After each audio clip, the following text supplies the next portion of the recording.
Oh yeah. Here we go now. That's it right there. Oh, yeah. That's right. Oh, feel that. Here we go, ladies and gentlemen. Welcome to Confessions of a Domestic Engineer.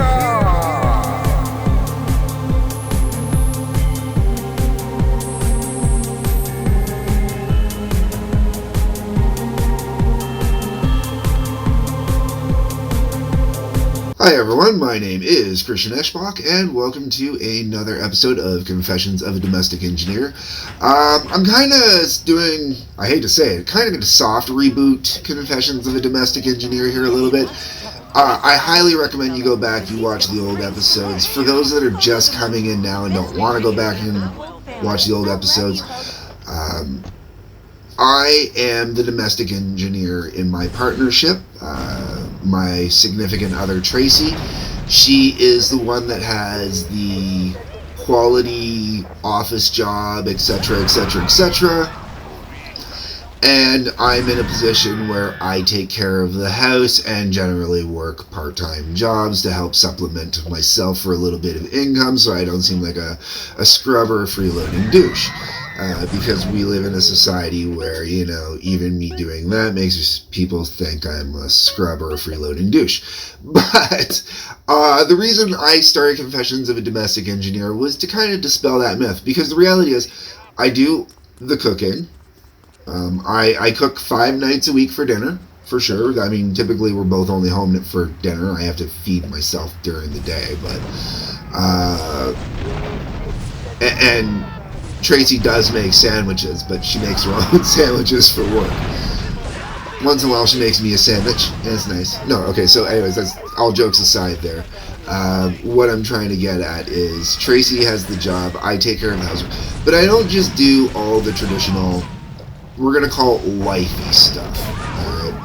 I do the man stuff too still, you know, so... when I call myself a domestic engineer, I mean, I engineer the whole house. I've landscaped my entire property. Go back, watch old videos to see a lot of the landscaping. There's a lot that's not on there that I've done since. But there's, you know, I landscape my entire property. I take care of all the painting. I take care of all the repair work, right up into the point where I have to call an expert in. You know, I've had a few plumbing jobs where my plumber, we've got a plumber that we specifically use, or company that we specifically use all the time. And every time I call or the wife calls, it's how did we actually need to call you, or could we have fixed this? And every time the guy's like, nah, you guys had to call me in for this one. This is a little beyond the basics. So, you know, I can do that. I do basic electrical, you know, like I change all the lights in my house, you know, stuff like that. So I do the man jobs, I do the woman jobs, the traditional man jobs, the traditional woman jobs. I clearly do not go with gender stereotypes, okay? Because, you know, my wife's the one that is doing the man side of the traditional, and I'm doing the woman side of the traditional, except for I do all the man side of the traditional in the house too. I am a true, full-blown domestic engineer. Alright, so that is a place to start going forward from here on. Other little nuances that need to be put in there, I've also, and I like to pull this out because I don't agree with a lot of movements right now. I think the pendulum is swinging too far left. I consider myself a centrist, which that'll be a whole separate discussion soon. A lot of discussions. But anyways, so one thing I like to really push about myself is I have been performing in drag since the 90s.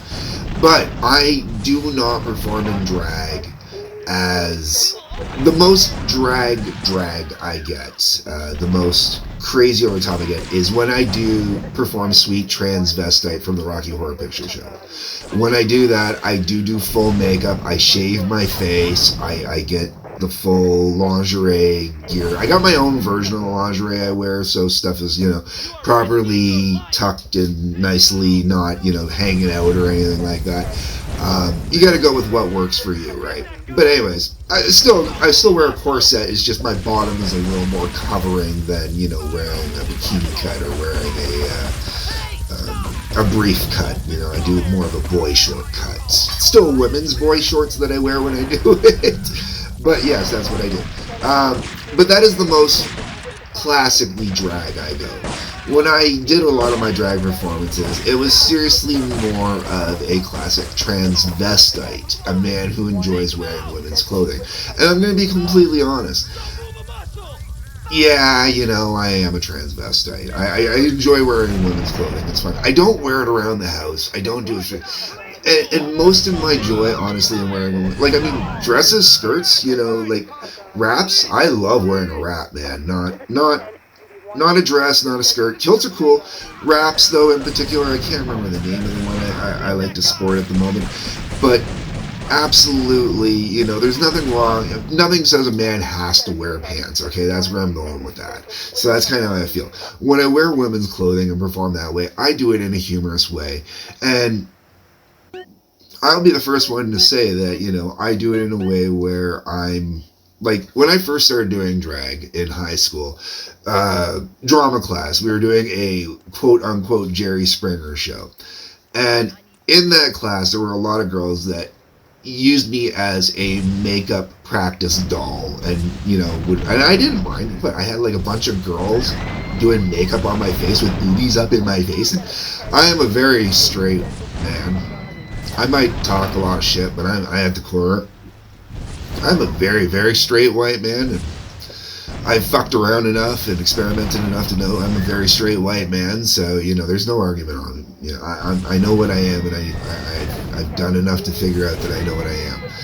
Anyways, what I'm trying to get at here is that, as a smart teenage boy who just wants a bunch of girls touching him with boobs in his face, yes, I let girls put makeup all over me. And as such, that led to me, them talking me into doing these things, which I was happy to do because I didn't care about putting on a dress and performing in a dress. I thought it was funny. I grew up watching Monty Python, okay? Kids in the Hall was, going on at the time I'm in high school. This is completely normal stuff to me. This is the normal humorous stuff for men to play women, okay? So for me to do that type of stuff was completely normal. I did it, no problem. I had no issues with it. I still have no issues with it. I've also been very much influenced by watching a lot of media and a lot of psychological media, actually, over... since I was very young, I really had a weird interest in psychological well-being when it comes to gender norms versus outside of gender norms, stuff like that. So I'm pretty flexible on a lot of stuff. There are certain points where I draw the line, though, and that's kind of where I'm going here is, I'm trying to give you a rough idea of... I'm pretty lefty in a lot of ways, but I really don't want people thinking me as being a lefty. I want people to think of me as being a centrist, because the reality is I look at everything from a multi-versatile perspective, a multi-global perspective, a multicultural perspective. Even just within my own European cultures, as I mentioned, kilts, My family are descendants, on my mom's side, are partially descendants of, Irish, which, Irish use kilts, and you got that whole thing in there and whatnot. So, kilts are not abnormal, as far as I'm concerned. Pants are normal, kilts are normal, dresses, whatever, who cares? Anyways, that's it, folks. I've rambled on enough here. I hope you've enjoyed this. I hope you've enjoyed all the explosions. I hope you've enjoyed watching me do crazy stuff with Grand Theft Auto here. Hit the like button, hit the subscribe button, hit the bell for notifications. Peace, love, take care.